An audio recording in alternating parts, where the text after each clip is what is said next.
వేదిక పైన పెద్దలు, నేను కూడా ఇంత మునిపే చెప్పాను అందరి పేర్లు చెప్పొద్దని. కాబట్టి నేను కూడా అమలు చేయాలి. కాబట్టి వేదిక పైనుండే పెద్దలందరికీ ఈరోజు ఒక పవిత్రమైన కార్యక్రమానికి చేసినటువంటి సోదరి సోదరమణులందరికీ, ప్రత్యేకంగా రైతు సోదరి సోదరమణులకి నా అభినందనలు, శుభాకాంక్షలు. ప్రత్యేకంగా ఈరోజు విజయరావు గారు, కేఎల్ రావు గారి అబ్బాయి, వారు కూడా ఈ కార్యక్రమానికి రావడం చాలా సంతోషం. నేడు మనందరం రెండు పవిత్రమైన కార్యక్రమాలకి ఇక్కడ సమావేశమయ్యాం. ఒకటి, మీరు చూస్తే భారతదేశ నీటిపారుదల రంగ పితామహులు డాక్టర్ కేఎల్ రావు గారు 124 సంవత్సరాల్లో 124వ జన్మదినాన్ని ఈరోజు జరుపుకుంటున్నాం. చాలామంది పుడతారు కానీ అందరూ ఏ రోజు చనిపోతాం, కానీ కొంతమంది చరిత్రలో మిగిలిపోతారు. వారే యుగ పురుషులు. అలాంటి యుగ పురుషుడు, ఒక చరిత్రకారుడు కేఎల్ రావు గారు అని చెప్పి మరొక్కసారి విజ్ఞప్తి చేస్తున్నా. ఈరోజు కేఎల్ రావు గారిని చూస్తే సాగునీటి సంఘానికి ఆయన చేసిన సేవలు ఎనలేనివి. అందుకే ఈ ప్రభుత్వం గుర్తించాం. భవిష్యత్తులో ఈ సంవత్సరం అంతా కూడా కేఎల్ రావు గారి యొక్క 125వ జయంతి ఉత్సవాలు జరుపుకోవాలని, ఆయన స్ఫూర్తి ప్రతి గ్రామానికి తీసుకెళ్లాలని సంకల్పించాం. ఇక్కడుండే ఇంజనీరింగ్ నిపుణులు కానీ, సాగునీటి సంఘంలో పనిచేసే రైతు సోదరి సోదరమణులు కానీ అందరూ కూడా దీనిపైన చర్చ చేయాల్సిన అవసరం ఉంది. చర్చ చేసి దీన్ని లాజికల్గా ముందు తీసుకుపోవాల్సిన అవసరం ఉంది. అదే సందర్భంలో పట్టిసీమ గోదావరి జలాలు కృష్ణమ్మ చెంతకు తెచ్చిన సందర్భంగా నిన్నే నీళ్లు రిలీజ్ చేస్తే ఈరోజు జలహారతి కార్యక్రమానికి కూడా శ్రీకారం చుట్టాం. ఇది నా మనసుకు దగ్గరుండే కార్యక్రమం. అలాంటి పవిత్రమైన కార్యక్రమాన్ని ఈరోజు మనం ప్రారంభించుకున్నాం. కృష్ణా డెల్టా నాకు ఒక అనుభవం ఉంది. నేను ముఖ్యమంత్రిగా ఇక్కడికి వస్తే నీళ్లు వచ్చేటివి కాదు. అప్పటికే శ్రీశైలం కానీ నాగార్జునసాగర్లో కానీ నీటి కొరత వచ్చింది. అప్పటికి ఇంకా పులిచెంతలు కూడా పూర్తి కాలేదు. ఇక్కడికి వచ్చినప్పుడు సీజనే మారిపోయేది. మామూలుగా జూన్లో పంటలు ఇవ్వాల్సింది పోయి ఆగస్టు సెప్టెంబర్లో పంటలు వేయడం, అదే సమయంలో తుఫాను బాధిత పడడం. నేను ఒక్కసారి వస్తే తుఫాను వచ్చి మొత్తం ధాన్యం అంతా నాశనం అయిపోతే డిపార్ట్మెంట్ అయితే మేము కొనలేము, ఈ ధాన్యం బాతులు కూడా తినవు, అలాంటి బాతులు తినే ధాన్యాన్ని కొనలేమంటే బాతులు తినకపోయినా పర్వాలేదు కానీ నా రైతులకు నష్టం జరగకూడదని కొనిపించానని చెప్పి కూడా నేను మీకు తెలియజేస్తున్నా. అలాంటి జ్ఞాపకాలు నా మనసులో ఉన్నాయి. ఈరోజు మనం ఒక్క విషయం ఇక్కడ గుర్తుపెట్టుకోవాలి. కేఎల్ రావు గారిని మీరు చూస్తే ఈ జిల్లాలో పుట్టడం, అలాంటి మేధావి ఈ జిల్లాలో పుట్టడం మనందరి అదృష్టం. ఈరోజు భారతదేశంలో చరిత్ర తిరగరాసిన వ్యక్తి కేఎల్ రావు గారు. ఆ రోజు ఆయన ఇంగ్లాండ్కి వెళ్ళి ఏదైతే బర్మింగ్హామ్ విశ్వవిద్యాలయంలో కాంక్రీట్ ఇంజనీరింగ్ చేశాడు, పిహెచ్డి సాధించాడు. ఆయన అనుభవంతో భారీ ప్రాజెక్టులకు రూపకల్పన చేశాడు. ఇప్పుడు మనం చూసే శ్రీశైలం, నాగార్జున సాగర్, బాక్రా నంగల్, హీరాకుడ్, కోసి, దామోదర్ వ్యాలీ వంటి దేశంలో అతిపెద్ద ప్రాజెక్టుల డిజైన్ కానీ నిర్మాణంలో కీలక పాత్ర పోషించిన వ్యక్తి కేఎల్ రావు గారు. ఆయన ఇక్కడ పుట్టడం మన అదృష్టం అని చెప్పి కూడా నేను మీకు తెలియజేస్తున్నా. ఇంకొక పక్కన మీరు చూస్తే ప్రపంచంలోనే అత్యంత ఎత్తైన రాతి కట్టడమైన నాగార్జున నిర్మాణానికి కేఎల్ రావు గారు రూపకర్త. ఐక్యరాజ్య సమితి తరపున అంతర్జాతీయ జల నిపుణుడుగా ఈజిప్టు, సుదాన్ ఇలాంటి దేశాలకు కూడా వెళ్ళి అక్కడ కూడా సహాయం చేశారు, సలహాలు అందించారు. 3 సార్లు ఇన్స్టిట్యూట్ ఆఫ్ ఇంజనీర్స్ అధ్యక్షుడిగా ఎన్నికయ్యారు.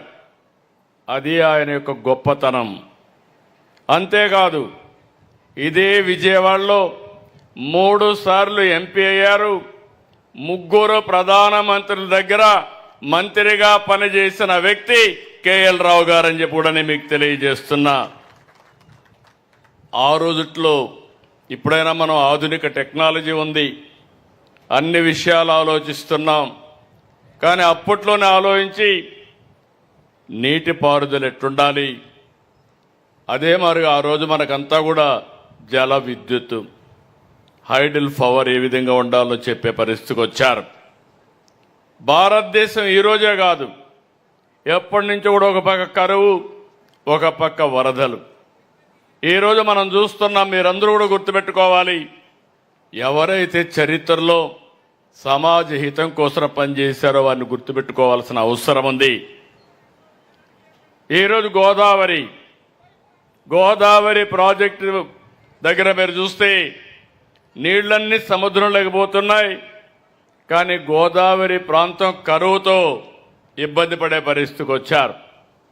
ఆ రోజు మనవాడు కాదు, బ్రిటన్ వ్యక్తి కాటన్ దొర, ఆయన ఆలోచించాడు, చలించిపోయాడు. ఆయన ఆ రోజు ప్రకాశం బ్యారేజ్ కట్టాడు. ఆ తర్వాత కృష్ణా బ్యారేజ్కి రూపకల్పన చేసి ఆనకట్ట కట్టాడు. ఈ రెంటి వల్ల మీరు ఒక్కసారి చూస్తే మొత్తం చరిత్ర మారిపోయింది. ఎక్కడ నీళ్లుంటే అక్కడ నాగరికత వస్తుంది, ఎక్కడ నీళ్లుంటే అక్కడ అభివృద్ధి అవుతుంది. అందుకే ఈ 2 జిల్లాలు, అటు ఉదయ గోదావరి జిల్లాలు కానీ, కృష్ణా గుంటూరు కానీ దేశానికి అన్నదాతగా తయారయ్యే పరిస్థితి వచ్చాయి. ఆంధ్రప్రదేశ్కి అన్నపూర్ణ అనే పేరు వచ్చిందంటే ఈ జిల్లాలే కారణమని మరొక్కసారి మీ అందరికీ విజ్ఞప్తి చేస్తున్నా. ఒక వ్యక్తి విజన్. ఇంకో పక్కన మీరు ఒకసారి ఆలోచిస్తే ఈరోజు ఇక్కడి నుంచే కేఎల్ రావు గారు కానీ ఆ రోజు నాగార్జున సాగర్కు రూపకల్పన చేయకపోయి ఉంటే, శ్రీశైలం కూడా రాకపోయి ఉంటే ఈరోజు రాయలసీమ, ఆంధ్రప్రదేశ్ యొక్క పరిస్థితి ఒక్కసారి మనం ఊహించుకోవాల్సిన అవసరం ఉంది. అలాంటి దూరదృష్టి ఉండే వ్యక్తులు వీళ్ళిద్దరూ. ఇటీవల కాలంలో నేను చూశాను, శివరామకృష్ణయ్య గారు గుంటూరు జిల్లాలోనే పుట్టాడు. ఎన్టీ రామారావు గారు ఒక స్ఫూర్తినిచ్చారు.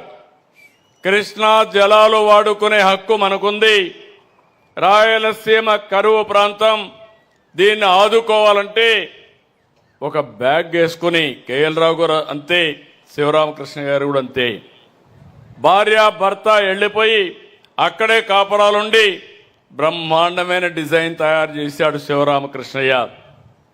ఈ రాష్ట్రంలో ఈ 3 తర్వాత ఎవరైనా రాజకీయ నాయకులు ఆలోచించారంటే అది మొట్టమొదటి వ్యక్తి నందమూరి తారక రామారావు గారని చెప్పి తెలియజేస్తున్నా. ఆయన కూడా ఈ గడ్డపైనే పుట్టాడు, నిమ్మకూరులో పుట్టిన రైతు బిడ్డ. ఇవన్నీ కూడా నాకు ఒక స్ఫూర్తి. నేను చాలా ప్రయత్నాలు చేశాను. నేను చిన్నప్పుడు చూసేవాడిని మా ఊర్లో 10 నెలలు సంవత్సరంలో కాలువలు కానీ, అప్పుడు మాకు స్ప్రింగ్ ఛానల్స్ ఉండేటివి, ఊట కాలువలు, అందులో నీళ్లు వస్తే పంటలు వేసుకునేవాళ్ళం రాయలసీమలో. ఇంకో పక్క వాగులు వంకలు ఎప్పుడూ పారుతూ ఉండేటివి. ఇటీవల కాలంలో వాగులు అన్ని పారడమే ఆగిపోయినాయి. ఇంకో పక్క భూగర్భ జలాల్ని తోడేసే పరిస్థితికి వచ్చాం. ఈరోజు మీరందరూ గుర్తుపెట్టుకోవాలి, కరెంట్ వచ్చిన తర్వాత ఒకప్పుడు నీళ్లు మీరైనా సరే ఇక్కడ కాలువలు ఈ యొక్క ఆనకట్లు ఉన్నాయి, కానీ రాయలసీమలో మోట్లు పెట్టి ఇక్కడ కూడా అప్లాంట్స్లో ఆ పని చేసేవాళ్ళు, ఎద్దలతో కప్పిలు తీసేవాళ్ళం. ఇలాంటి అనేక కష్టాలు పడిన తర్వాత కరెంట్ వచ్చింది, పంప్ సెట్లు వచ్చాయి, డీప్ బోర్వెల్స్ వచ్చాయి. అక్కడి నుంచి 1500 అడుగులకు వెళ్ళి మొత్తం నీళ్లు తోడేసే పరిస్థితికి వచ్చాం. దాంతో కరువు వచ్చే పరిస్థితి వచ్చింది. రాయలసీమ ఒకప్పుడు రతనాల సీమ, ఇటీవల కాలంలో ఎడారిగా మారిపోయే పరిస్థితి వచ్చింది, రాళ్ల సీమ అయిపోయే పరిస్థితి వచ్చింది. నేను సాక్షాత్ దానికి సాక్షిని కూడా.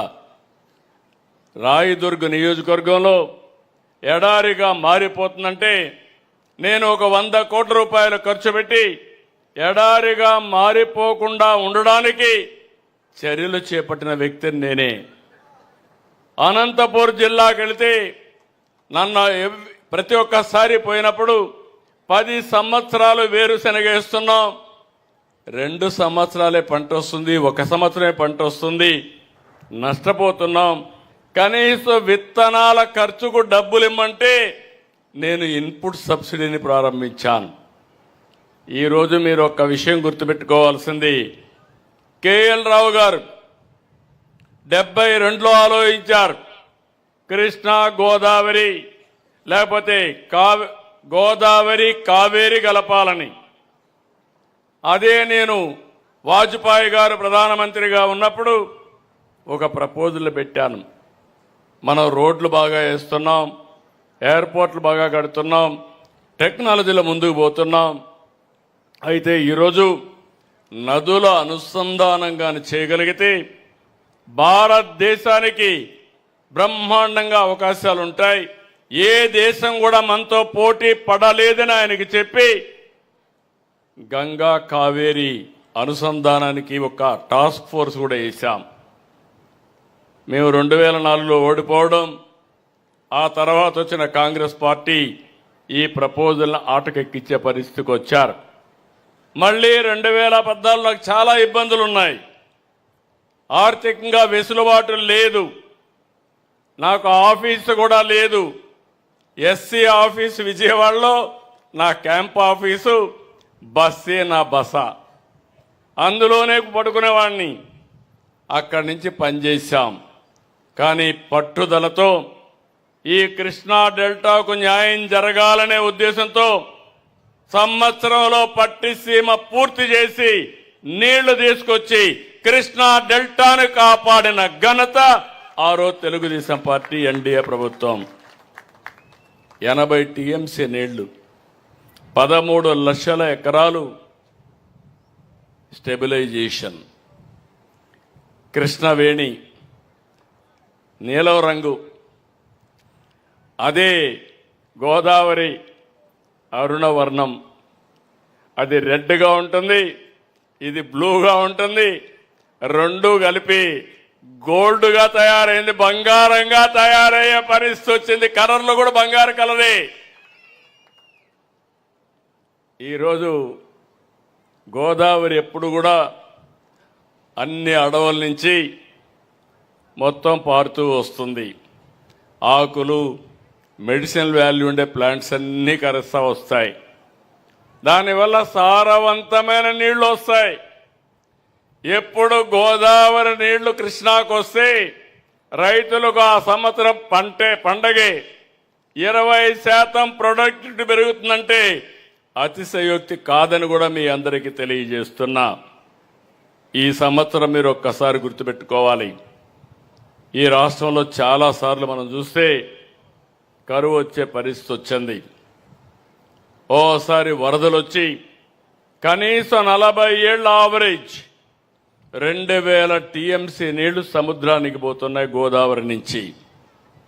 నేను ఆ రోజు పట్టిసీమను తీసుకొస్తే ఆనాటి ప్రతిపక్షం ఎన్ని విధాలుగా నన్ను విమర్శించాలంటే విమర్శించారు. పట్టిసీమ ఒట్టిసీమ అన్నారు, పట్టిసీమ దండగా అన్నారు, ఎక్కడ నీళ్లు పెడతారని అడిగారు. 80 టీఎంసీ నీళ్లు తెస్తారు. తీసుకొచ్చి ప్రకాశం బ్యారేజ్ అంతా 2 టీఎంసీ 4 టీఎంసీ ఉంటుంది. ఎక్కడ పెడతారంటే నేను చాలా వివరంగా చెప్పాను. ఆ నీళ్లు వస్తే పొలాలకు వెళ్తాయి. ప్రతిరోజు ఒక 14-15 వేల టీఎంసీ నీళ్లు కావాలి. అక్కడ నేను తెచ్చేది 8 టీఎంసీ నీళ్లు తెస్తామంటే ససేమరా వద్దంటే వద్దు, చేయకూడదు, మీకు పేరు రాకూడదని అడ్డం పడే పరిస్థితికి వచ్చారు. నేను ఆ రోజు భయపడి ఉంటే ఈ 10 సంవత్సరాలు కృష్ణా డెల్టా ఏమయ్యేదో మీరు ఒక్కసారి ఆలోచించమని మిమ్మల్ని అందరినీ కోరుతున్నా. నాకు కొన్ని అనుభవాలున్నాయి. మొట్టమొదటిసారిగా నేను హైదరాబాద్లో ఉన్నప్పుడు సమైక్య ఆంధ్రప్రదేశ్ కోసం హైటెక్ సిటీ కట్టాను. నేను హైటెక్ సిటీ కడితే అపోజిషన్ పార్టీస్ అడ్డుపడిపోయారు. జరగకూడదన్నారు. ఇది దండగా అన్నారు. దీనివల్ల అభివృద్ధి కాదన్నారు. కానీ నేను ఇనుంటే నేను చేసేవాడిని కాదు. ధైర్యంగా ముందుకు పోయాను. ఈరోజు మీరు చూస్తే భారతదేశంలో ఎక్కువ తలసరి ఆదాయం వచ్చే నగరం స్టేట్ తెలంగాణ అయితే బెస్ట్ లివబుల్ సిటీ హైదరాబాద్గా తయారైందంటే అది తెలుగుదేశం పార్టీ ఆ రోజు చూపించిన చొరవ, వాజ్పేయి గారు సహకరించిన విధానం. ఈరోజు కూడా మీరు చూడండి, అమరావతి కూడా అదే పరిస్థితి. విజయవాడ, గుంటూరు, మంగళగిరి ఇవన్నీ కలిపి అమరావతి. దానికి కూడా ఎన్ని విధాలు అడ్డం పడ్డారో మీరే చూస్తున్నారు. కడాన 99.5% రైతులందరూ భూములు ఇచ్చారు. 2.5 ఎకరాలు 5 ఎకరాలు ఒక రైతు అడ్డం పెట్టి రోడ్డు రానియకుండా సీడ్ యాక్సెస్ రోడ్డుకి అడ్డం పడే పరిస్థితికి వచ్చాడు. ఎన్ని చెప్పినా వినకపోతే కడాన ల్యాండ్ ఎక్విజిషన్కి ముందుకు పోయి, అది కూడా ఆయన తప్పు కాదు, అపోజిషన్ పార్టీలో ఉండే వ్యక్తులు వాళ్ళని ప్రోత్సహించి ప్రేరేపించి రోడ్డు వస్తే మంచి పేరు వస్తుందని. రేపు అది అయిపోతానే మీరు పోయి చూడాలి. ఆగస్టు 15కి సీడ్ యాక్సెస్ రోడ్డు వస్తుంది. ఆ తర్వాత మీరు ఆ రోడ్లో పోతే మీకే అర్థమవుతుంది అమరావతి యొక్క విశిష్టత. ఈరోజు మనం ఇక్కడ చూస్తే 2015 నుంచి 25 వరకు గోదావరి నుంచి కృష్ణా నదికి 450 టీఎంసీ నీళ్లు తీసుకొచ్చాం. ప్రాజెక్టు ఖర్చు పెట్టింది 1300 కోట్లు. ఈరోజు ఈ ప్రాంతంలో మీరు గుర్తుపెట్టుకోవాలి, చర్చ కూడా చేయాలి. ఈ దేశంలో ఒక సమస్య ఉంది, ప్రపంచం అంతా ఈ సమస్య ఉంది, మన దేశంలో ఇంకా ఎక్కువ ఉంది. మంచిని మీరు మాట్లాడరు. ఏదైనా ఒక చిన్న పని కాకపోతే మాత్రం తిట్టడం మొదలు పెడతారు. 10 పనులు చేసి 11వ పని కాకపోతే మాత్రం ఇమ్మీడియట్గా విమర్శించే పరిస్థితి వస్తారు. ఈరోజు మీరు ఒక్కసారి చూస్తే కృష్ణా డెల్టా బాగుపడింది. ఇక్కడ వాడే నీళ్లు శ్రీశైలంలో పొదుపు చేశాం. పొదుపు చేసిన నీళ్లు రాయలసీమకి ఇచ్చాం. ఇప్పుడే మన మిత్రుడు సత్యకుమార్ యాదవ్ గారు చెప్పారు, ఆయన నియోజకవర్గం కూడా అందరి నేవా వెళుతుంది. కరువు జిల్లా అనంతపురం జిల్లా ఈరోజు హార్టికల్చర్ హబ్గా తయారైంది. రాయలసీమ కరువు, రాయలసీమ నుంచి లింగాల మండలం చూస్తే హార్టికల్చర్ వేసి హైయెస్ట్ పర్ క్యాపిటల్ ఇన్కమ్ ఆంధ్రప్రదేశ్లో ఆ మండలం వచ్చే పరిస్థితి వచ్చింది. విశాఖపట్నం కాదు. అంటే వినూత్నమైన రైతాంగం, ఆలోచనలు వినూత్నం. దీనివల్ల ముందుకు పోయారు. కానీ ఆ నీళ్లు వచ్చాయి కాబట్టి సాధ్యమైంది. నేను ఆ రోజు నీళ్లు తీసుకెళ్లాను.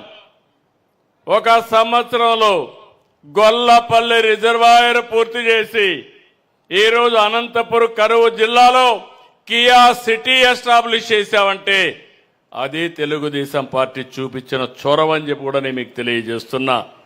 నీళ్లుంటే మొత్తం కూడా ఇండస్ట్రీస్ వస్తాయి. అదే మరి అనేక రకాలుగా అభివృద్ధి అవుతుంది. దీనివల్ల ఇంకొక పక్కన భూమి విలువ కూడా పెరుగుతుంది. రైతులకు కూడా మేలు జరుగుతుందని చెప్పి నేను మీకు తెలియజేస్తున్నాను. ఈరోజు మనందరం గుర్తుపెట్టుకోవాల్సింది, కాటన్ ధరని ఎప్పుడైతే గుర్తుపెట్టుకుంటున్నామో, నేను ఎప్పుడు గోదావరి జిల్లాలో పోతే అభినందిస్తా. కృష్ణా జిల్లా కంటే గోదావరి జిల్లాలో ఒక్కోసారి మంచి పని చేసి ఎప్పుడు అభిమానిస్తారనే దానికి కారణం, కాటన్ దొర విగ్రహాలు ఇప్పుడు కూడా ఏ ఊరికి పోయినా కాటన్ దొరకు పూజ చేస్తున్నారంటే, ప్రార్థనలు చేస్తున్నారంటే అది వాళ్ళ జీవితాల్లో మార్పు తెచ్చుకున్న విధానం అని చెప్పి కూడా నేను మీకు తెలియజేస్తున్నా. రాయలసీమ వాసులందరూ గుర్తుపెట్టుకోవాలి, శివరామకృష్ణయ్యని. కృష్ణా జిల్లా, గోదావరి జిల్లా వాసులందరూ గుర్తుపెట్టుకోవాలి, దేశం గుర్తుపెట్టుకోవాలి కేఎల్ రావు గారిని. ఇలాంటి మంచి పనులు చేసిన నందమూరి తారక రామారావు గారు చరిత్రలో యుగ పురుషుడిగా మిగిలిపోతారు. చరిత్ర ఉన్నంత వరకు, తెలుగు జాతి ఉన్నంత వరకు వాళ్ళ గుండెల్లో ఉంటారు. 14, 19 68,000 కోట్లు ఖర్చు పెట్టాం. ఓసారి మంచి పని జరిగితే మనం కూడా అప్పుడప్పుడు అభినందించాలి. ఆ రోజు ఇక్కడే ఉమా ఉన్నాడు, ఆ రోజు ఇరిగేషన్ మినిస్టర్గా ఉండి ఈ పనులన్నీ చేశాడు. ఈరోజు వసంత ప్రసాద్ గారు దాన్ని ముందుకు తీసుకుపోయే కార్యక్రమంలో చాలా అగ్రెసివ్గా ముందుకు పోయి అభివృద్ధి కార్యక్రమాలు చేస్తున్నారు. అప్పట్లో 68,000 కోట్లు ఖర్చు పెట్టాం. 2 ఏళ్లలో మళ్లీ 24,000 కోట్లు ఖర్చు పెట్టాం. ఇది ఈ ప్రభుత్వం యొక్క చిత్తశుద్ధి. ఆ రోజు మీరు ఒకసారి ఆలోచిస్తే 19, 24 కనీసం గేట్లకు గ్రీసు రాయలేదు. నిర్వహణ లోపాల్లో గేట్లు ఎక్కడికక్కడ స్ట్రక్ ఆఫ్ అయిపోయినాయి. ప్రాజెక్టులు కొట్టుకోబోయే పరిస్థితి వచ్చింది. రాష్ట్రంలో తిరిగి మేము ప్రశ్నిస్తే సమాధానం చెప్పలేదు. పులిచింతల గేటు కొట్టుకొని పోతే రిపేర్ చేయలేకపోయారు. గుండ్లకమ్మ గేటు ఊడిపోయింది, రిపేర్ చేయాలంటే కాంట్రాక్టర్ రాని పరిస్థితి. వస్తే పనిచేస్తే డబ్బులు ఇవ్వరు కాబట్టి మేము రామని మొరాయించే పరిస్థితి. ఇంకో పక్క మీరు చూస్తే కాలవల్లో ఎక్కడా పూడికి తీయని పరిస్థితి. సాగునీటి సంఘాలని నిర్వీర్యం చేసే పరిస్థితికి వచ్చారు. టెండర్లు కూడా పిలవకుండా దారుణంగా ప్రవర్తించారు. రైతు బాగుంటేనే రాష్ట్రం బాగుంటుంది. ఇరిగేషన్ శాఖకు ఎక్కడ లేని ప్రాధాన్యత ఇస్తామని చెప్పి కూడా నేను మీకు తెలియజేస్తున్నా. మొన్నే తుంగభద్ర 75 సంవత్సరాల్లో తొలిసారి గేటు పోతే కొత్త గేట్లు పెట్టించాం. నిన్ననే ధవళేశ్వరం బ్యారేజ్ గేట్లు పోతే 19, 24 ఒక్క పని చేయకపోతే 135 కోట్లు ఖర్చు పెట్టి అవన్నీ కూడా పూర్తి చేసే పరిస్థితికి వచ్చాం. ఈరోజు మీరందరూ గుర్తుపెట్టుకోవాల్సింది, ఇంకొక పక్కన రాష్ట్రానికి జీవనాడి పోలవరం నిన్నే పోయొచ్చా. నేను ఈరోజు మీ అందరికీ ఒకటే విజ్ఞప్తి చేస్తున్నా. ఆ రోజు కేఎల్ రావు గారు కానీ ఎంతో మేధావులు ఆలోచించారు. ఆ మేధావుల ఆలోచన అమలు చేసే అవకాశం భగవంతుడు నాకు ఇచ్చారు, ఎన్డీఏ ప్రభుత్వానికి ఇచ్చాడు. 72% పూర్తి చేశాం 14, 19లో. నరేంద్ర మోడీ గారి సహకారంతో 7 మండలాలు ఆంధ్రాకు తెలంగాణ నుంచి ఇచ్చి పూర్తిగా సహకరించారు. కానీ 19, 24 మీరు చూస్తే ప్రాజెక్టు పూర్తిగా నిర్వీర్యమైపోయి డయాఫామ్ వాల్ కొట్టుకోబోయే పరిస్థితి వచ్చింది. ఒక వ్యక్తికి ప్రాధాన్యతలు ఉండొచ్చు, కానీ అతి ముఖ్యమైన ప్రాజెక్టుల పట్ల నిర్లక్ష్యం చూపించడం దేశ ద్రోహమే అవుతుంది, రాష్ట్ర ద్రోహమే అవుతుంది. రాష్ట్ర రైతాంగానికి తీవ్రమైన అన్యాయం జరిగింది. ఆ రోజు నేను సోమవారాన్ని పోలవరం చేసుకొని పనిచేశాను. ఎప్పటికప్పుడు సమీక్షలు చేశాను. ఈరోజు మీ అందరినీ ఒకటి విజ్ఞప్తి చేస్తున్నా. ఇప్పటికే 37 సార్లు పోలవరానికి వెళ్ళాను, ఫిజికల్గా వెళ్ళాను. 137 సార్లు వర్చువల్గా సమీక్షించాను. ఈ రోజుటికి 89% పనులు పూర్తి చేశాం. అందరికీ సహాయం చేశాం. నిర్వాసితులందరూ కూడా హ్యాపీగా ఉన్నారు. ఎందుకంటే వాళ్ళ యొక్క ఆలోచనలు గుర్తుపెట్టుకున్నప్పుడు ఒక ప్రాజెక్టు వల్ల లాభం పొందే వాళ్ళు ఆనందంగా ఉంటారు. భూమి పోగొట్టుకున్న వాళ్ళు బాధపడతారు. వాళ్ళకు కూడా న్యాయం చేయాలి. అదే దానిపైన మనం చేశాం. 2 ఏళ్లలో 2,250 కోట్లు నిర్వాసితులకు అందించాం. పునరావాస కాలనీలు నిర్మించాం. ఇప్పటికి కేంద్ర సహకారంతో 7,100 కోట్లు ఖర్చు పెట్టాం. ఈ రోజు ఒక పవిత్రమైన కార్యక్రమంలో అనౌన్స్ చేస్తున్నాను. రాబోయే రోజుల్లో మార్చి 2027 పోలవరాన్ని పూర్తి చేసి జాతికి అంకితం చేస్తాం. రాష్ట్రానికి జీవనాడిగా తయారు చేస్తాం. అది వస్తే ఇప్పుడు కాస్తా కోస్తూ లిఫ్ట్తో వస్తున్నాయి. రేపు లిఫ్ట్ కూడా అవసరం లేదని చెప్పి నేను మీకు తెలియజేస్తున్నా. నా ఆలోచన ఒకటే, వంశధార పెన్న నదుల అనుసంధానం జరగాలి. నేను ఎప్పుడు కూడా ఒకటే మాట్లాడుతున్నాను. ఆ రోజు చెప్పాను, ఈరోజు కూడా చెప్తున్నా. 30 సంవత్సరాలకు మునిపే చెప్పాను, గంగా కావేరి కలవాలి. ఈరోజు మీరు ఒకసారి చూడండి, ఒక్క గోల్డెన్ క్వాడ్రిలేటరల్ రోడ్డుతో దేశ చరిత్రే మారిపోయింది. అంత మునుపు నేషనల్ హైవేస్ అన్ని కూడా చాలా అధ్వానమైన పరిస్థితిలో ఉన్నాయి.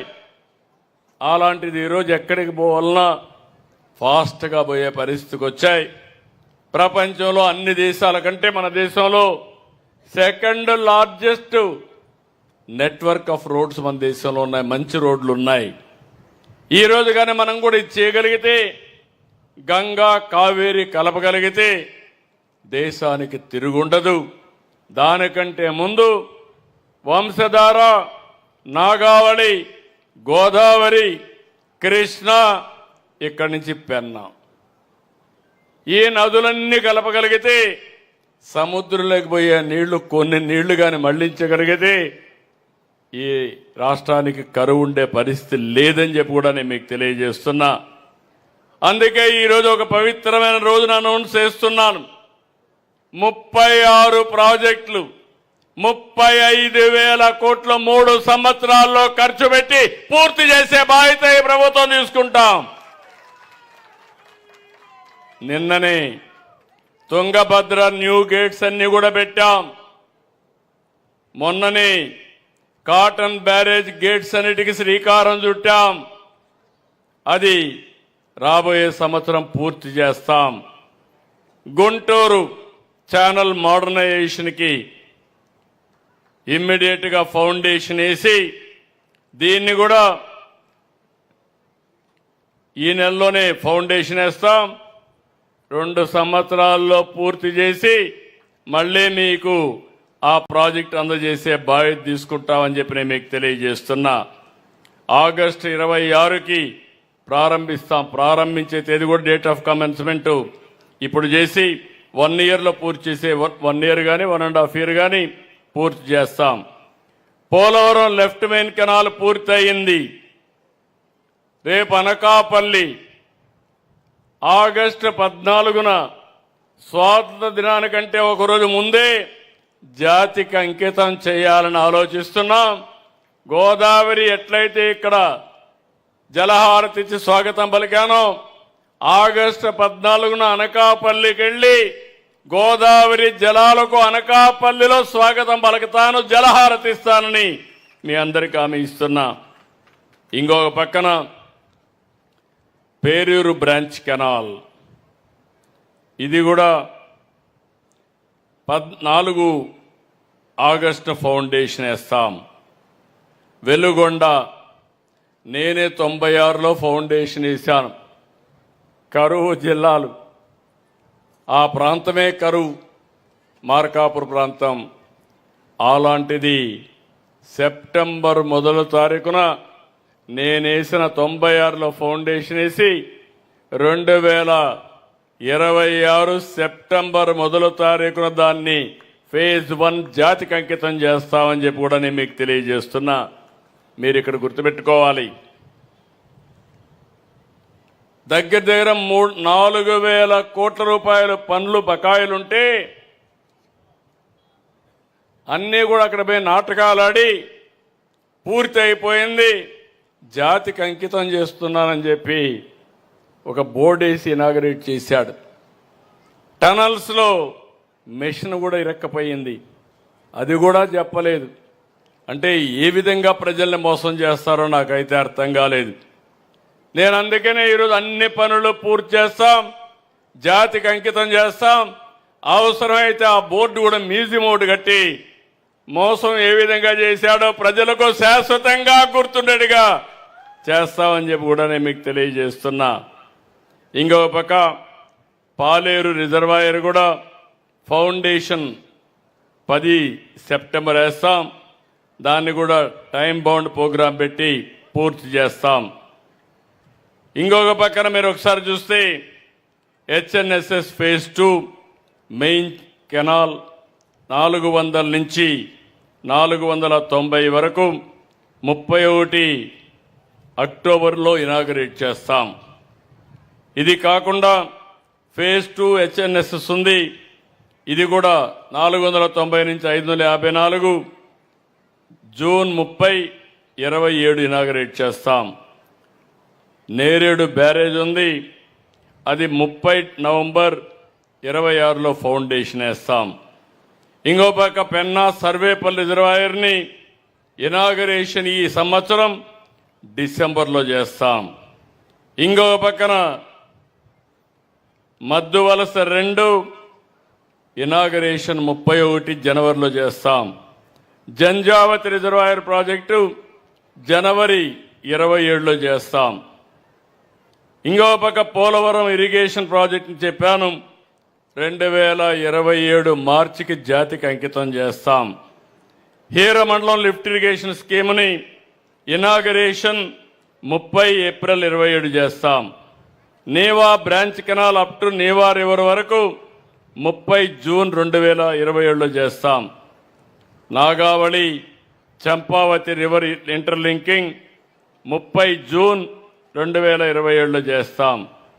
బుడమేరు ఇది కూడా యునికపాడు దగ్గర యూటీ 30 జూన్ 27కి పూర్తి ఇనాగరేట్ చేస్తాం. బుడమేరు డైవర్షన్ ఛానల్ కూడా 30 జూన్ 2027కి పూర్తి చేసే బాధ్యత తీసుకుంటాం. వంశధార ఫేజ్ 2 స్టేజ్ 2 1 జూలై 2027కి చేస్తాం. చింతలపూడి లిఫ్ట్ ఇరిగేషన్ స్కీమ్ మీ అందరి చిరకాల కోరిక, కృష్ణా జిల్లా మెట్ట ప్రాంతాల రైతుల కోరిక. తొందరలోనే ప్రారంభించి దీన్ని కూడా 31 జూలై 2027 ఫేజ్ 1 పూర్తి చేసే బాధ్యత ఈ ప్రభుత్వం తీసుకుంటుంది. ఇంకో పక్క మహేంద్ర తనయ్య ఆఫ్ షోర్ ప్రాజెక్ట్ని 15 జూలై 2027లో ప్రారంభిస్తాం. Gajapathi Nagaram branch canal 31 July 2027లో ప్రారంభిస్తాం. తోటపల్లి బ్యారేజ్ ప్రాజెక్టు ఇది కూడా ఇంకా కొన్ని పనులు పూర్తి చేయాలి, అవన్నీ చేసి 20 జూలై 2027లో పూర్తి ఇనాగరేట్ చేస్తాం. ఆల్తూర్పాడు లిఫ్ట్ ఇరిగేషన్ 30 సెప్టెంబర్ 2027లో ప్రారంభిస్తాం. ఆల్తూర్పాడు రిజర్వాయర్ సేమ్ డేన ప్రారంభిస్తాం. SSLC from Arturpadu to Merlapaka 30 September 2027లో ప్రారంభిస్తాం.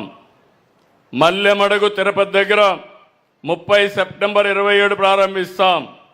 మల్లెమడుగు రిజర్వాయర్ 31 డిసెంబర్లో ప్రారంభిస్తారు 27. తిరుపతిలో బాలాజీ సాగర్ ఇది వెంకటేశ్వర స్వామి దగ్గర మీరు చూస్తే సోమశిల నుంచి నీళ్లు నేరుగా తీసుకుపోయి బాలాజీ రిజర్వాయర్ చేస్తాం.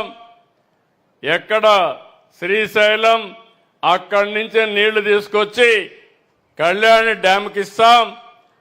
అక్కడ శ్రీశైలం మల్లన్న, తిరుపతి వెంకన్న, రెండు దేవుళ్ళు కలిపి జాతికి అంకితం చేసి రుణం తీర్చుకుంటామని చెప్పి కూడా నేను మీకు తెలియజేస్తున్నా.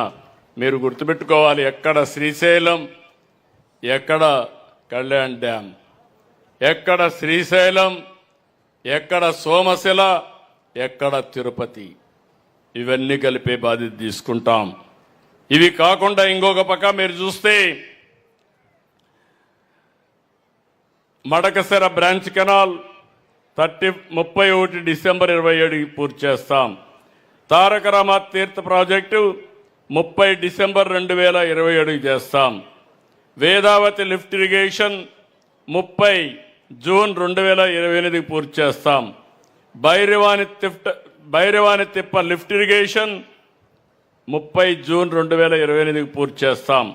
Upper Pennar project 30 June 2028. Galeru Nagari up to Kadapa town 30 June 2028. Godavari modernisation డెల్టాని మోడర్నైజ్ చేయడం 30 జూన్ 2028. వరికపూడి శిల, ఇది మెట్ట ప్రాంతాలైనటువంటి పల్నాడు జిల్లాకు ఉపయోగపడుతుంది. దీన్ని కూడా మీరు ఒకసారి చూస్తే దగ్గర 15 డిసెంబర్ 2028కి ఇనాగరేట్ చేస్తామని చెప్పి కూడా నేను మీకు తెలియజేస్తున్నా. ఇంకొక పక్కన అప్గ్రేడేషన్ ఆఫ్ ఎస్ఆర్ఎంసి 80,000 క్యూసెక్స్కి దీన్ని 31 డిసెంబర్ 2028కి పూర్తి చేస్తాం. జిఎన్ఎస్ఎస్ కడప నుంచి కోడూరుకు తీసుకొస్తాం డిసెంబర్ 28కి. ఇంకో పక్క మల్లెమడుగు నుంచి బాలాజీ సాగర్కి, అక్కడి నుంచి నేరుగా పిచ్చాటూరులో ఉండే ట్యాంక్కి పించా రిజర్వాయర్కి 2028 పూర్తి చేస్తాం. మీరు గుర్తుపెట్టుకోవాల్సింది 36 ప్రాజెక్టులకి ఒక పవిత్రమైన రోజున పవిత్ర సంఘంలో నేను అనౌన్స్ చేశానంటే ఈ డేట్ని అందరూ ఫాలో అయ్యి ఎట్టి పరిస్థితుల్లో పూర్తి చేసి జాతి రుణం తీర్చుకోవాల్సిన బాధ్యత మన పైనుంది. నేను అందుకే ఒక మాట చెప్పాను, ఈరోజు ఒక పవిత్రమైన రోజు, కేఎల్ రావు గారి జన్మదినం. 10 సంవత్సరాల కంటే ముందు ప్రారంభించినటువంటి పట్టిసీమ నీళ్లు ఈ సంవత్సరం మీరు చూస్తే చాలా ఇబ్బందులున్నాయి. మీరు ఈ విషయం ప్రజల్లో కూడా చైతన్యం రావాల్సిన అవసరం ఉంది. ఈరోజు మేము చేసే పనులు మేము చేస్తున్నాం, కానీ మీలో కూడా ఒక చైతన్యం రావాలి. నేను ఈ మాట ఎందుకు వాడుతున్నానంటే ఈ సంవత్సరం ఎల్లినో వచ్చింది, వాతావరణం సమతుల్యం తప్పింది. ఎన్విరాన్మెంటల్ ఇంబ్యాలెన్స్ వల్ల వర్షాలు పడడం లేదు. ఒకవేళ వర్షం పడితే కుంభవృష్టి, వర్షం పడకపోతే వర్షం పడే పరిస్థితి లేదు. కడాన మన దేశానికే కాదు ప్రపంచానికే ప్రమాదం వచ్చింది. ఒకప్పుడు మనం చూస్తే యూరోప్, ఎప్పుడన్నా మనం ప్రశాంతంగా చల్లగా ఉండాలంటే నేరుగా యూరోప్ పోయేవాళ్ళం. ఈ సంవత్సరం యూరోప్లో 46 నుంచి 50 డిగ్రీల టెంపరేచర్. వాళ్ళ వాహనాలు రోడ్డు మీద వస్తే ఎక్కడికక్కడ టైర్లు పగిలిపోయే పరిస్థితి. నేను విజయవాడలో ఆ వేడి చూసిన తర్వాత, దుమ్ము చూసిన తర్వాత మా కలెక్టర్కి ఆదేశాలు ఇచ్చాను, నీళ్లు కొట్టమని ఆదేశాలు ఇస్తే విజయవాడలో నీళ్లు పెడితే ఆ రోడ్డు ప్రశాంతంగా ఉంది. అది ఇది ఈరోజు చూస్తే యూరోప్లో రోడ్డు మీద నీళ్లు కొట్టే పరిస్థితికి వచ్చారు. రోడ్డు మీద టెంపరేచర్ తగ్గించడానికి ఎక్కడికక్కడ తుంపర్లు పెట్టే పరిస్థితికి వచ్చారు, మైక్రో ఇరిగేషన్ పెట్టే పరిస్థితికి వచ్చారు. రైల్వే లైన్లు కూడా మెల్ట్ అయిపోతున్నాయి. ఈ విషయం మీరు గుర్తుపెట్టుకోవాల్సిన అవసరం ఉంది. నేను అందుకే రాష్ట్రంలో ఉండే ప్రతి ఒక్కరికి విజ్ఞప్తి చేస్తున్నా, మేము చేయాల్సిన పని మేము చేస్తాం. ఈరోజు మీరు చూస్తే ఇప్పటికే 88,000 కోట్ల రూపాయలు ఖర్చు పెట్టాం. ఇంకొక 35,000 కోట్ల రూపాయలు ఖర్చు పెడతాం. 36 ప్రాజెక్టులు పూర్తి చేస్తాం. ఆ తర్వాత మిగిలేది అక్కడి నుంచి నెక్స్ట్ చివరి భూములకు నీళ్లు తీసుకుపోవడం. కానీ ఈ నీళ్లు మీరు ఒకటే గుర్తుపెట్టుకోవాలి, ఎక్కడ శ్రీశైలం, ఎక్కడ తిరుపతి, ఎక్కడ వంశధార, ఎక్కడ కృష్ణ. అక్కడి నుంచి నీళ్లు రావాలంటే లిఫ్ట్లు కూడా పెట్టాలి. లిఫ్ట్ పెట్టాలంటే కరెంటు కూడా వాడాలి. ఈరోజు 10 సంవత్సరాలుగా ఇక్కడ మనం వాడాం, పెట్టుబడి పెట్టాం, దానికి ఎస్టాబ్లిష్మెంట్ పెట్టాం. ఈరోజు మీరు చూస్తే పట్టిసీమ వల్ల 120 కోట్ల రూపాయలు 10 సంవత్సరాలకు ఖర్చు అయింది. పవర్ బిల్లు 100 కోట్లు అయింది, అదర్ ఖర్చు 20 కోట్లు అయింది. దీనివల్ల 13 లక్షల ఎకరాలు స్థిరీకరణ జరిగింది. ఓసారి మీరు గుర్తుపెట్టుకోవాలి, నీళ్ళన్నీ పెడతాం, లాస్ట్ పంట వస్తుంది. పంట వచ్చే సమయంలో నీళ్లు రాకపోతే మొత్తం ఎండిపోతుంది, పెట్టిన పెట్టుబడి పోతుంది. అదే సమయంలో వృధా అయ్యే పరిస్థితి వస్తుంది. దీనివల్ల మీరు చూసినప్పుడు ఇక్కడ 1200 రూపాయలు ఎకరాకు అయ్యింది. కానీ సుజావుగా పంటలు చేసుకున్నాం. ఇంకో పక్కన అక్వాకల్చర్ బ్రహ్మాండంగా అభివృద్ధి అయ్యింది. అయితే అదే సమయంలో 120 కోట్లు 100 కోట్లు మనం ఖర్చు కూడా పెట్టాం. పవర్కి పెట్టడానికి సిద్ధంగా ఉన్నాం. కానీ మీరు గుర్తుపెట్టుకోవాలి, మీ ఊరిలో పడిన వర్షాన్ని మీరు సముద్రానికి పంపించి మళ్ళా వేరే రాష్ట్రాల నుంచి గంగా నుంచి ఇక్కడ నీళ్లు తీసుకురావాలంటే ఎలాంటి ప్రయత్నమో మీరు గుర్తుపెట్టుకోవాలి. వనరులన్నీ కూడా వృధా అవుతాయి, కష్టం అవుతుంది. బాధ్యతగా ఉండాలి. ప్రభుత్వం మాత్రం బాధ్యతగా ఉండాలి, ప్రజలు మాత్రం మేము బాధ్యతగా ఉండమంటే కరెక్ట్ కాదు. మీకు బాధ్యత ఉంది, మాకు బాధ్యత ఉంది. మీ ఊర్లో మీరు నీళ్లని భూగర్భ జలాలుగా మార్చండి. ఈ ప్రభుత్వం ఒకటి ఆలోచిస్తున్నాం, 3 మీటర్లు 6 మీటర్లు నినాదం. వర్షానికంటే ముందు 6 మీటర్లో ఉండాలి, వర్షాలు పడిన తర్వాత 3 మీటర్లో ఉండాలి. మనం వాడే నీళ్లు 3 మీటర్లే వాడుకోవాలి. గోదావరి కృష్ణా జిల్లాలో బాగానే ఉంటాయి, మెట్ట ప్రాంతాల్లో సమస్య ఉంది, దానికి కూడా వర్కౌట్ చేయాల్సిన అవసరం ఉంది. మొన్ననే మళ్ళీ ఒకసారి జలధార అనే కార్యక్రమం తీసుకొచ్చాను. జలధార కార్యక్రమం తీసుకొస్తే పెద్ద ఎత్తున రాష్ట్రమంతా చేశాం. 79,625 పనులు ప్రారంభించాం. 3,267 కోట్ల రూపాయలు ఖర్చు పెట్టాం. 93% పనులు పూర్తయినాయి, ఇంకా ఖర్చు పెడతాం.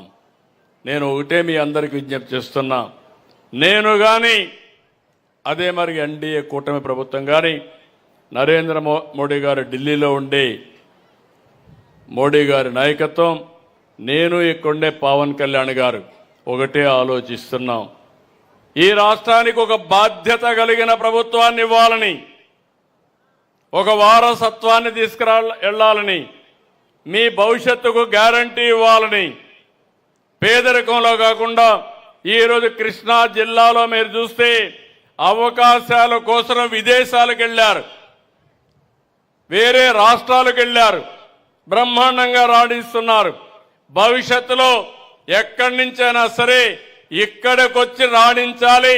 ఈ గడ్డలో పుట్టిన వాళ్ళు ఈ గడ్డలోనే రాణించాలనేది మా ప్రగాఢమైన ఆకాంక్ష. దీనికి మేమందరం కూడా వారసులం మాత్రమే. మీ భవిష్యత్తుకు గ్యారంటీ ఇచ్చే బాధ్యత మాది. ఎవరైతే మీ భవిష్యత్తు కోసం పనిచేస్తారో వాళ్ళతో కలిసి పనిచేస్తాం.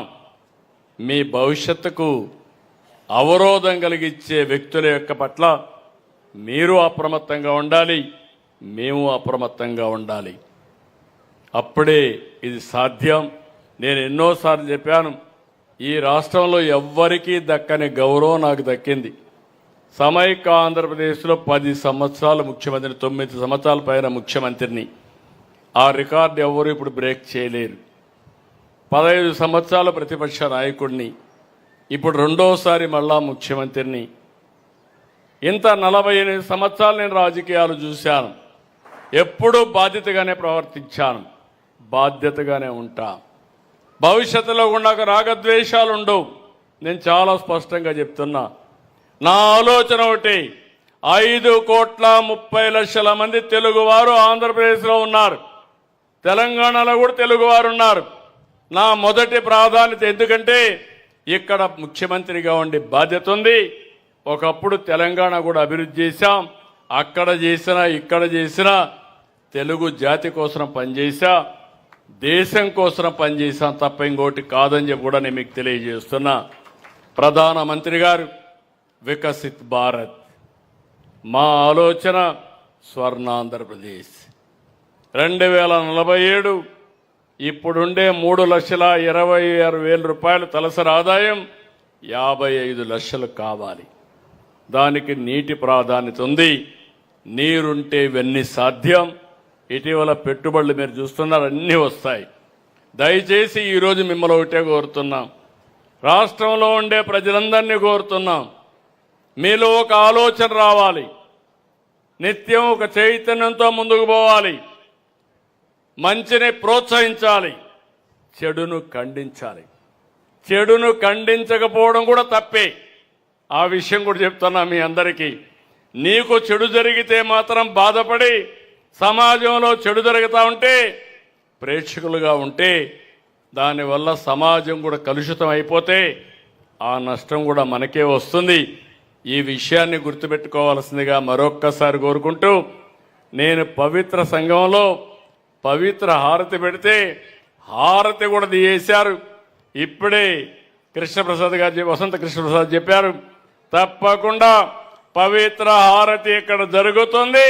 అంతేకాదు ఈ పవిత్ర హారతికి రావడానికి ఈ రోడ్డు బ్రహ్మాండంగా ఉంటే ఆ రోడ్డు కూడా గోతులు పెట్టే పరిస్థితికి వచ్చారు. ఆ రోడ్డును కూడా బాగు చేసే బాధ్యత ఇమ్మీడియట్ గా తీసుకుంటామని వారికి హామీ ఇస్తున్నా. ఇదే కాదు, ఇక్కడుండే మున్సిపాలిటీ ఇబ్రహీంపట్నం మున్సిపాలిటీ కొండపల్లి, ఈ కొండపల్లిని కూడా అభివృద్ధి చేయాల్సిన బాధ్యత మన పైనుంది. దానికి ఏ విధంగా నిధులు కావాలని ఇచ్చి అన్ని విధాలా అభివృద్ధి చేస్తామని మీ అందరికీ తెలియజేస్తున్నా. ఇప్పుడు కొండపల్లికి అమరావతికి చాలా దగ్గరైపోయింది ఒక బ్రిడ్జ్, బైపాస్ రోడ్డు. ఈరోజు మీరు చూస్తే ఈ బైపాస్ రోడ్డు వల్ల ఏ విధంగా మార్పు వచ్చిందో మీరే చూశారు. ఒకప్పుడు నేను ఇక్కడికి రావాలంటే విజయవాడకు పోయి బ్యారేజ్ ఎక్కి మళ్ళా తిరిగి వెళ్లాల్సింది పోయి నేరుగా అమరావతికి వెళ్ళిపోయే పరిస్థితికి వచ్చాం. అది ఈరోజు తీసుకొచ్చే ఈ యొక్క రివర్ అంతా మీరు చూస్తే ఇలాంటి రివర్ ఎక్కడా ఉండదు. ఏ రాజధానికి కూడా కృష్ణా నది లాంటి నదులు ఎక్కడా లేవు. ఇప్పుడు గోదావరి కూడా కలిపిన తర్వాత ఇది పవిత్రత పెరిగింది. ఈ రెండు అయినాక నీటి సమస్య తగ్గింది. ఈ సంవత్సరం దేశమంతా వర్షాలు లేవు, చాలా ఇబ్బందుల్లో ఉన్నాం. గోదావరిలో కూడా నిన్న నేను పోయి వస్తే 70,000 క్యూసెక్స్ ఆఫ్ వాటర్ మ్యాక్సిమం లక్ష వచ్చింది. ఇప్పుడు 50,000 వస్తూ ఉంది. అందులో ఇక్కడికి 8,000 క్యూసెక్స్ ఆఫ్ వాటర్ ఇక్కడ తీసుకొస్తున్నాం. అక్కడ 15,000 క్యూసెక్స్ ఆఫ్ వాటర్ వాడుతున్నాం. ఇక్కడుండే రైతులందరినీ కోరుతున్నాం, పిలిపిస్తున్నా. ఈ 2 జిల్లాల్లో మేము నీళ్లు ఇస్తున్నాం, కానీ నీరు అనేది చాలా ముఖ్యం. సద్వినియోగం చేసుకోండి. తక్కువ నీటితో ఎక్కువ పంట పండించే పరిస్థితి వస్తుందని చెప్పి కూడా నేను మీకు తెలియజేస్తున్నా. ఎందుకంటే ఈరోజు మనం అందరం సమర్థవంతమైన నీటి యాజమాన్యంతో మనం ముందుకు పోవాల్సిన అవసరం ఉంది. రాష్ట్రం అంతా కూడా ఆరుతడి పంటలకి ఎక్కువ ప్రాధాన్యత ఇవ్వాలి. ఈ సంవత్సరం రిజర్వాయర్లో నీళ్లు లేనప్పుడు మనం కానీ తొందరపడి కానీ పంటలు వేస్తే చాలా ఇబ్బందులు వస్తాయి. మూడోది, మెట్ట ప్రాంతాల్లో కూడా నేచురల్ ఫార్మింగ్కి వెళ్ళగలిగితే, మీరు ప్రకృతి సేద్యానికి వెళ్ళగలిగితే తద్వారా మనకు మిగిలిన ఆదాయం వచ్చే పరిస్థితి వస్తుంది. అలాంటి వినూత్నమైన కార్యక్రమాలతో ముందుకు పోతున్నాం. దయచేసి అందరూ కోఆపరేట్ చేయాల్సిందిగా మరొక్కసారి కోరుకుంటూ, నాకెప్పుడు ఇక్కడికి వచ్చినా ఒక ప్రశాంతమైన వాతావరణం, ఒక తృప్తి, ఒక ఆనందం.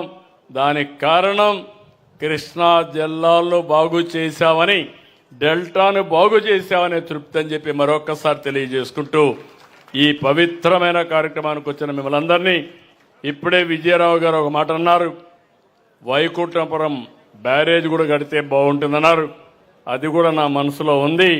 తప్పకుండా దానికి కూడా శ్రీకారం చుడతాం. ఈ యొక్క విజయవాడ, గుంటూరు కానీ వైకుంఠపురం కానీ ఇవన్నీ వస్తే వన్ ఆఫ్ ది బెస్ట్ సిటీనే కాకుండా నీటి సమస్య కూడా పరిష్కారం అవుతుంది. ఇవన్నీ కూడా ఆలోచిస్తామని చెప్పి తెలియజేసుకుంటూ అందరికీ నమస్కారాలు. జై హింద్. ధన్యవాదములు సార్. జలహారతి పవిత్ర సంగమం ఒక నిమిషం. ఈనాటి కార్యక్రమానికి ముఖ్య అలా గెస్ట్ సన్మానం ఉంది కదండి.